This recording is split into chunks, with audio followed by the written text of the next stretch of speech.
Arrest രാഷ്ട്രീയ പ്രേരിതമാണ്.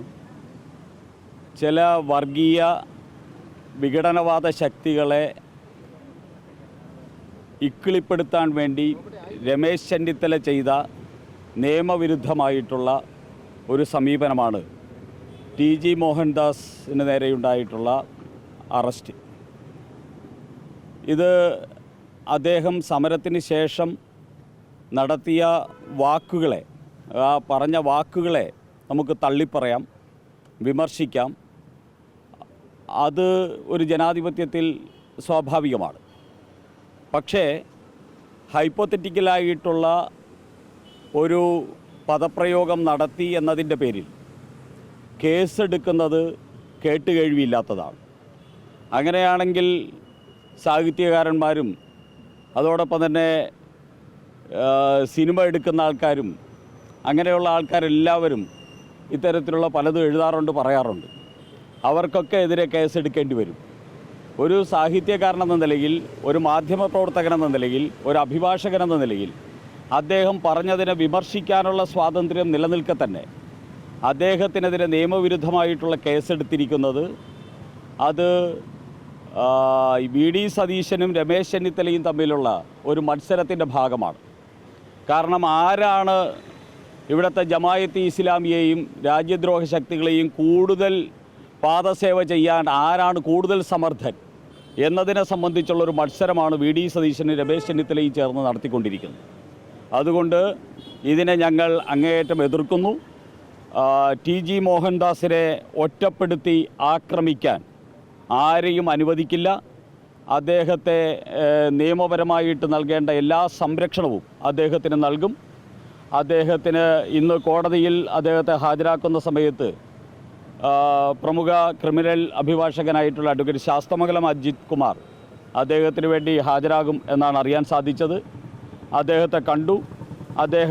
അദ്ദേഹത്തിൻ്റെ നിലപാടുകൾ നിയമപരമായിട്ട് നിലനിൽക്കുന്ന നിലപാടുകളാണ് അദ്ദേഹത്തിൻ്റേത് എന്ന് അദ്ദേഹത്തിന് പൂർണ്ണ ബോധ്യമുണ്ട്. അദ്ദേഹവുമായി സംസാരിച്ച സമയത്ത് മനസ്സിലായത് അതാണ്. എന്തായാലും ഒരു കാര്യം വളരെ വ്യക്തമായിട്ട് പറയുന്നു: അദ്ദേഹത്തെ വേട്ടയാടി, ഒറ്റപ്പെടുത്തി, ആക്രമിച്ച് നശിപ്പിക്കാൻ ഒരു ശക്തിയെയും അനുവദിക്കില്ല. അദ്ദേഹം എന്തെങ്കിലും തെറ്റ് ചെയ്തിട്ടുണ്ടെങ്കിൽ അത് നിയമപരമായ വഴിയിലൂടെ അത് ഡിഫെൻഡ് ചെയ്യാൻ അദ്ദേഹത്തിന് സാധിക്കും. അദ്ദേഹം ചെയ്യുന്ന പ്രവർത്തികൾക്ക് ധാർമ്മികമായിട്ട് ഞങ്ങളുടെ പിന്തുണയുണ്ടാകും എന്ന് മാത്രമാണ് ഈ സമയത്ത് പറയാനുള്ളത്.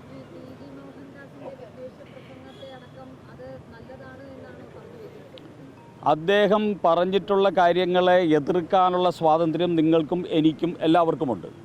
അദ്ദേഹം പറഞ്ഞിട്ടുള്ളതിനെ വിമർശിക്കാനുള്ള സ്വാതന്ത്ര്യമുണ്ട്.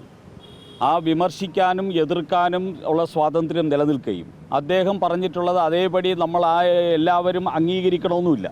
BJPയും അംഗീകരിക്കുന്നില്ല.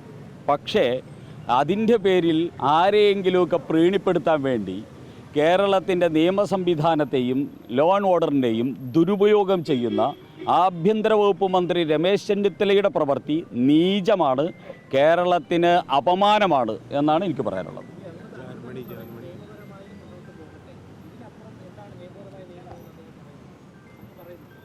അല്ല, ഇപ്പോൾ ഈ കള്ളക്കേസ് എടുത്തതിനെതിരെ അദ്ദേഹം നിയമപരമായിട്ട് നീങ്ങുമെന്നാണ് പറഞ്ഞിരിക്കുന്നത്.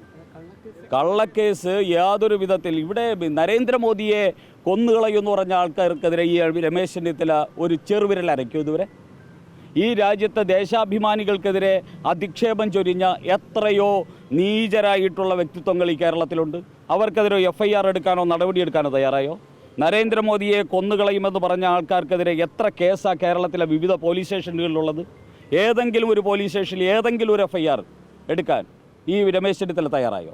അപ്പോൾ നരേന്ദ്രമോദി എന്ന് പറയുന്ന ഇന്ത്യയുടെ പ്രധാനമന്ത്രിയെ അവഹേളിക്കാനും അപമാനിക്കാനും അദ്ദേഹത്തെ നശിപ്പിക്കുമെന്ന് പറഞ്ഞാൽ കേരളത്തിലൊരു കുറ്റമല്ല.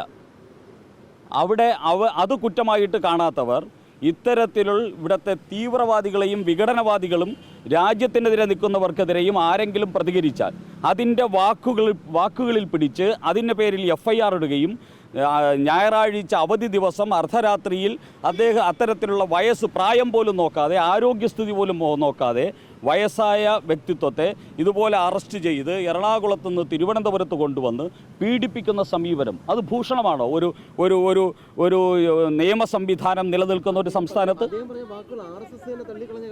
അല്ല, അദ്ദേഹം പറഞ്ഞ വാക്കുകളെ ഞങ്ങൾ ഓൺ ചെയ്യുന്നില്ലല്ലോ. അദ്ദേഹം പറഞ്ഞ വാക്കുകളെ ഞങ്ങൾ ഓൺ ചെയ്യുന്നില്ല. അതിനെ വിമർശിക്കാനുള്ള സ്വാതന്ത്ര്യം എല്ലാവർക്കും ഉണ്ട്. അദ്ദേഹവും ആ വിമർശിക്കാൻ ഉള്ള സ്വാതന്ത്ര്യം അംഗീകരിക്കുന്ന ആളാണ്. വിമർശിക്കാനുള്ള സ്വാതന്ത്ര്യവും എതിർക്കാനുള്ള സ്വാതന്ത്ര്യവും തിരിച്ച് അതിനെതിരെ പ്രതികരിക്കാനുള്ള സ്വാതന്ത്ര്യവും നിഷേധിക്കപ്പെട്ടിട്ടുള്ള ഒരു സംസ്ഥാനമല്ലല്ലോ നമ്മുടെ സംസ്ഥാനം.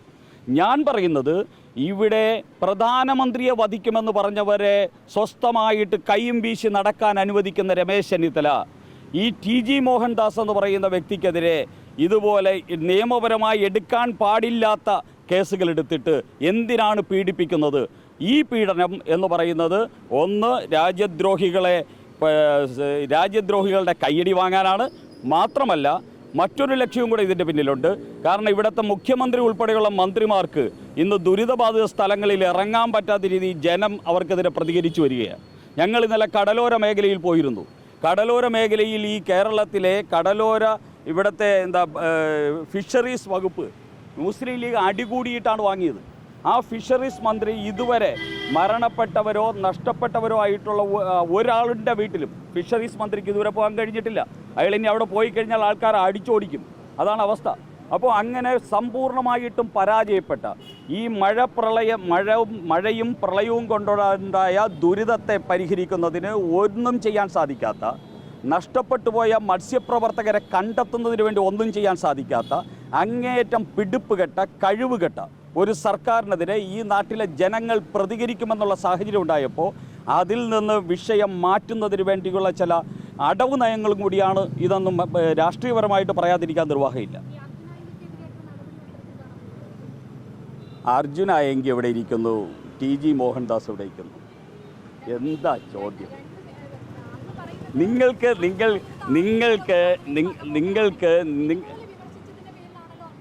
ഇത് അർജുനായെങ്കിൽ ഇതേപോലുള്ള ആളാണോ? ആണോ? അല്ല, നിങ്ങൾ അർജുനായെങ്കിയുടെ ഫാൻസ് അസോസിയേഷൻ്റെ ആളാണോ? അർജുനായെങ്കി എന്ന് പറയുന്ന ബോൺ ക്രിമിനലിൻ്റെ ഫാൻസ് അസോസിയേഷൻ്റെ ആൾക്കാരോട് ഉത്തരം പറയാൻ ഞാനില്ല. Yes, okay, namaste, thank you.